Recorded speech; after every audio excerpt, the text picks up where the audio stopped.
La rencontre lundi à Abidjan, Dr. Une importante séance de travail a eu lieu le lundi 25 octobre 2021 entre le Premier ministre, Patrick Hatch et les ministres-gouverneurs. Selon une note de la primature, il s'agissait pour le chef du gouvernement d'échanger avec ces derniers pour déterminer leurs conditions de travail dans la perspective de réussir leur mission au profit des populations. Je suis heureux extrêmement qu'on puisse se voir aujourd'hui pour entamer le processus des échanges qui avaient été envisagés.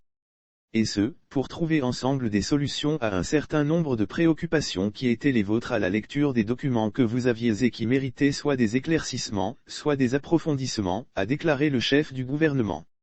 Le ministre de l'Intérieur et de la Sécurité, Vagondo Diomandé, a indiqué que les points de discussion se rapportent aux conditions de travail des ministres, gouverneurs, au fonctionnement des districts autonomes et à leurs relations avec les structures déconcentrées et décentralisées. Le général Vagondo a rassuré le Premier ministre sur les dispositions déjà prises par son département ministériel, notamment l'affectation de directeurs généraux d'administration et des directeurs techniques, pour mettre en place une administration indispensable au fonctionnement de ces entités territoriales.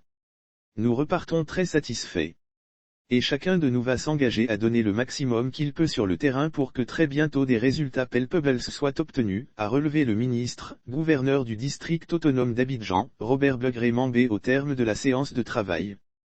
Et d'ajouter qu'ils sont déjà à la tâche avec des programmes d'action disponibles, le renforcement du dispositif et des visites pour prendre connaissance des réalités sur le terrain afin de mieux répondre aux attentes des populations. Pour rappel, les districts autonomes ont été créés en juin dernier par le décret 2021-276 du 9 juin 2021 pour être des pôles de développement local.